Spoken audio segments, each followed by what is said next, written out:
இங்க நம்ம வெற்றியும் பாண்டியும் எப்படியாவது ஐஷுவுக்கு ஒரு நல்ல சான்ஸ் வாங்கி தரணும் அப்படின்னு சொல்லி வெறியோட சுத்துறாங்க. அதனால மியூசிக் டைரக்டர் ஷிபு சாரோட மேனேஜர் கிட்ட போய் பேச போனா அவரும் வழக்கம் போல மூஞ்சில் அடிச்ச மாதிரியே பேசி இவங்கள அசிங்கப்படுத்துறாருங்க.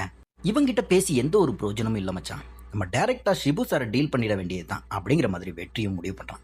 அப்படி ரெண்டு பேருமே ஒரு அதிரடி முடிவு எடுக்கிறாங்க. ஐஷுவோட வாய்ஸ்ல இருக்கிற மேஜிக் அவங்களுக்கு நல்லாவே தெரியும். அதனால ஒரே ஒரு தடவை அவளோட பாட்டை ஷிபு சார் கேட்டாருன்னா அப்புறம் அவரே ஆட்டோமேட்டிக்கா சான்ஸ் கொடுத்துருவாரு அப்படிங்கிற மாதிரி பிளான் பண்ணி அங்கிருந்து கிளம்புறாங்க. இன்னொரு பக்கம் மசாலா பாக்கெட் பிசினஸ் ஃபெயில் ஆன சோகத்துல நம்ம ரியா ரொம்பவே அப்செட் ஆகி உட்கார்ந்துருக்காங்க.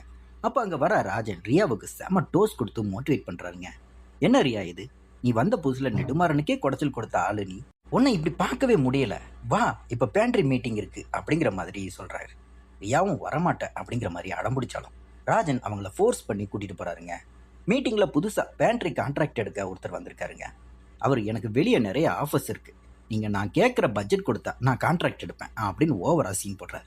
ராஜன் உடனே பாஸ் எங்களால் அவ்வளோலாம் பணம்லாம் தர முடியாது, ஆல்ரெடி நாங்கள் அதிகமாகவே தான் தரோம் அப்படின்னு கட் அண்ட் ரைட்டாக பேசின உடனே அந்த கான்ட்ராக்டர் கோவிச்சுட்டு அங்கேருந்து கிளம்புறாருங்க. இப்போ பேண்ட்ரியை யார் நடத்துறது அப்படின்னு சொல்லி ரகுபதி சார் யோசிக்கும் போது தான் ராஜன் டக்கு எனக்கு ரியா மேலே நம்பிக்கை இருக்கு, அவங்க பண்ண நல்லா இருக்கும் அப்படின்னு சொல்லி சொல்கிறாருங்க. ரியாவும் பயந்துட்டு ஐயோ வேணாம்ப்பா, ஆல்ரெடி மசாலா பிஸ்னஸில் லாஸ் பண்ணிட்டேன், மறுபடியும் லாஸ் பண்ணிட போகிறேன் அப்படின்னு சொல்லி தயங்குறாங்க. ஆனால் ரகுபதி சார் விடாமல் நம்ம தாமஸ் அல்வா எடிசன் கதையெல்லாம் சொல்லி ரியாவுக்கு செம கான்ஃபிடென்ட் கொடுக்குறாருங்க. ரியாவும் ஹாப்பியா ஓகே சொல்லி அந்த கான்ட்ராக்டை ஏத்துக்கிறாங்க. அடுத்த சீன்ல கிச்சன் இன்சார்ஜ் உத்தமன் இருக்கார்ல, ரூம் சர்வீஸ் பசங்களை கூப்பிட்டு வச்சு இன்ஸ்ட்ரக்ஷன் கொடுக்குறாரு. புதுசா வந்திருக்க கெஸ்ட்டுக்கு செஃப் புட் பஃபே வேணுமா, அப்போ அங்க வர சூஸ் செஃப் ஐஷு கிட்ட என்னென்ன சமைக்கணும் அப்படிங்கிற மாதிரி உத்தமன் சொல்றாரு. சமையலுக்கு ஹெல்ப் பண்ண ஒரு ரூம் சர்வீஸ் பையன் வேணும் அப்படின்னு சொல்லி உத்தமன் வெற்றியை அனுப்ப ட்ரை பண்றாரு. ஆனா ஐஷு டக்குன்னு சார் எனக்கு வெற்றி வேணாம், வேற யாராச்சும் அனுப்புங்க அப்படின்னு சொல்லிடுறாங்க. இதனால வெற்றி செம அப்செட் ஆகுறாருங்க. இதை கவனிச்ச வேணி ஐஷு கிட்ட போயிட்டு ஏன்டி வெற்றியை இப்படி போட்டு வாட்டுற, ஏன் அவனை இவ்வளோ வெறுக்கிற அப்படின்னு கேட்குறாங்க.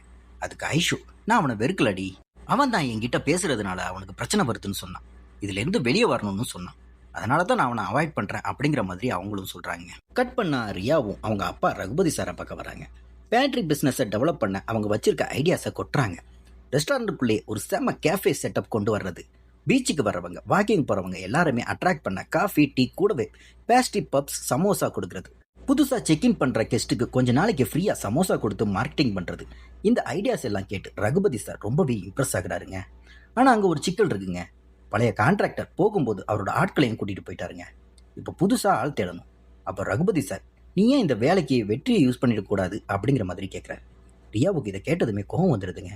அவன் ஆல்ரெடி தப்புன்னவன்ப்பா, அவனுக்கு நீங்க சான்ஸ் கொடுத்து கொடுத்து தான் அவன் தலகணம் பிடிச்சி ஆடுறான் அப்படின்னு சொல்றாங்க. நான் ரகுபதி சார் அவன் ரொம்ப திறமையான பையன்ப்பா, அவன் தான் தப்பை உணர்ந்து என்கிட்ட மன்னிப்பு கேட்டுட்டான், அவன் நம்ம ரெசார்ட்டுக்கு கண்டிப்பா தேவை, நீ அவனை நம்பு, ஒரு வேளை உனக்கு அவன் வேலை பிடிக்கலன்னா அப்புறமா மாத்திக்கோ அப்படின்னு சொல்லி ரியாவை சம்மதிக்க வைக்கிறாருங்க. கிச்சன்ல நம்ம ஐஸ்வர்யா எல்லா வேலையும் பக்காவை இழுத்து போட்டு செய்றாங்க. ஃபுட் டெலிவரி எல்லாமே ஆன் டைம்ல பக்காவா கச்சிதமா நடக்குதுங்க. இதை செஃப் சான் போய் செஃப் நெடுமாறன் கிட்ட சொல்ல நெடுமாறன் செம்ம ஹாப்பி ஆயிட்டார். எல்லாரும் முன்னாடி வச்சு ஐஷுவை கூப்பிட்டுட்டு பாராட்டி தள்ளுறாரு. எல்லாருமே கிளாப் பண்றாங்க. நம்ம விக்கியும் வேற வழியே இல்லாம ஹாப்பியா கிளாப் பண்றாங்க. ஆனா நெடுமாறன் போகும்போது அவரோட ஸ்டைல்ல ஒரு அட்வைஸ் வைக்கிறாருங்க. இந்த பாராட்டை எல்லாம் தலைக்கு ஏத்திக்காத, இதே ஃபோக்கஸோட உன் வேலையை கண்டினியூ பண்ணு அப்படின்னு ஒரு போடு போட்டுட்டு பெருமையா கிளம்புறாருங்க. கடைசி சீன்ல நம்ம வெற்றியும் பாண்டியும் போட்ட மாஸ்டர் பிளான் எக்ஸிக்யூட் ஆகுது. சிபு சாரோட அசிஸ்டண்ட்டை டிஸ்ட்ராக்ட் பண்ற பொறுப்பு பாண்டியோடையது. பாண்டி போய் அந்த அசிஸ்டன்ட் கிட்ட எனக்கு டான்ஸ் ஆட ஒரு சான்ஸ் வாங்கி கொடுங்க அப்படின்னு கேட்குறான். அதுக்கு அவரும் நீ ஃபீமேல் மாதிரி டான்ஸ் ஆடி காட்டு பார்க்கலாம் அப்படின்னு உடனே நம்ம பாண்டி லேடி மாதிரி செம்ம ஃபன்னியா டான்ஸ் ஆடி அவர் அப்படியே லாக் பண்றாங்க. அந்த கேப்ல வெற்றி நைஸா சிபு சாரோட ரூமுக்குள்ள நுழைஞ்சிடறான். சார் என் ஃப்ரெண்டு ஒருத்தி செமையா பாடுவான், ஒரே ஒரு தடவை அவ வாய்ஸை கேட்டு பாருங்க, பிடிக்கலன்னா விட்டுருங்க அப்படிங்கிற மாதிரி சொல்றான். வெற்றியும் ஐஷுவோட பாட்டை ப்ளே பண்ணி காட்டுறாங்க. பாட்டை கேட்ட சிபு சார் அப்படியே மெய் மறந்து போறாரு.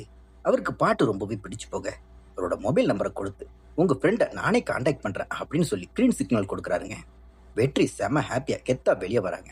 இதோட இந்த எபிசோடு இங்க முடியுது.